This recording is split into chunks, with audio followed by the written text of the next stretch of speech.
Hi hello नमस्कार, मी विजया आणि आम्ही जात आहोत महाराष्ट्रास लागून असलेल्या दुसऱ्या स्टेट म्हणजे त्याचं नाव आहे मध्य प्रदेश. आणि मध्य प्रदेशला जायचं कारण असं की तिथे आहे डॉक्टर बाबासाहेब आंबेडकर यांची जन्मभूमी आणि या जन्मभूमीला भेट द्यावी अशी माझी खूप वर्षांपासूनची इच्छा होती. आणि यावर्षी आम्ही नक्की वेळ काढून त्या ठिकाणी भेट द्यावं असं ठरवलं आणि त्यामुळे आम्ही निघालो महूसाठी रिझर्वेशन वगैरे सगळं करून.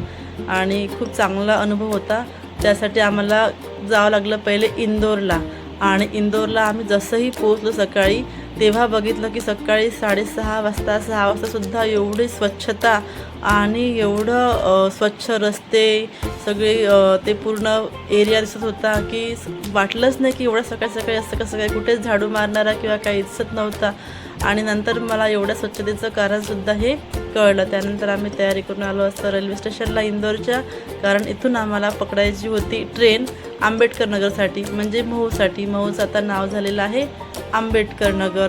रेल्वे स्टेशन पण खूप स्वच्छ होतं यावेळी आणि असं ते रोजच राहते वाटते, कारण गेल्या 8 वर्षापासून त्याला स्मार्ट सिटी आणि क्लीन सिटी असं अवॉर्ड भेटत आहे. त्यानंतर आम्ही पोहोचलो महूला जाते वेळेस आम्हाला दिसली एक जागा, एक विहार. या विहारामध्ये जेव्हा आम्ही प्रवेश केला तेव्हा अंदर गेल्यावर समजलं की इथे बाबासाहेबांची तीच खुर्ची ठेवलेली आहे जेव्हा ते इंदोरला आले होते आणि त्या खुर्चीवर ते बसले होते. त्यामुळे आम्ही इथे बघितलं, त्याचा फोटो वगैरे बघितला, त्या जागेचं आम्हाला महत्त्व लक्षात आलं.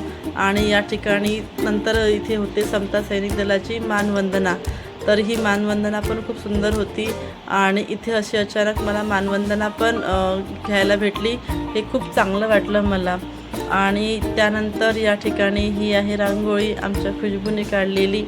खूप सुंदर अशी घरी तिने रांगोळी ती काढली होती आणि मला व्हिडिओ करून पाठवला होता की मी तिला सांगितलं होतं की मी जरी घरी नाही आहे तरी पण तू रांगोळी वगैरे छान काढशील म्हणून. त्यामुळे तिने अशी छानशी रांगोळी काढली होती.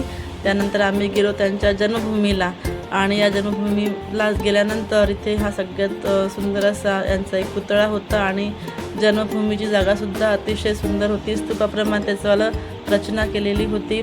या ठिकाणी आम्ही आतमध्ये गेलो, तिथे त्यांना वंदन केलं.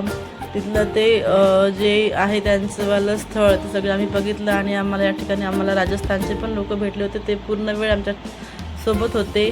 अतिशय चांगली फॅमिली होती, 2 मुलं आणि पती पत्नी. पूर्ण वेळ ते आमच्याशी बोलत होते, तिथल्या गोष्टी सांगत होते. आणि त्यानंतर असं आम्ही 2-3 छान फोटो वगैरे पण काढून घेतले.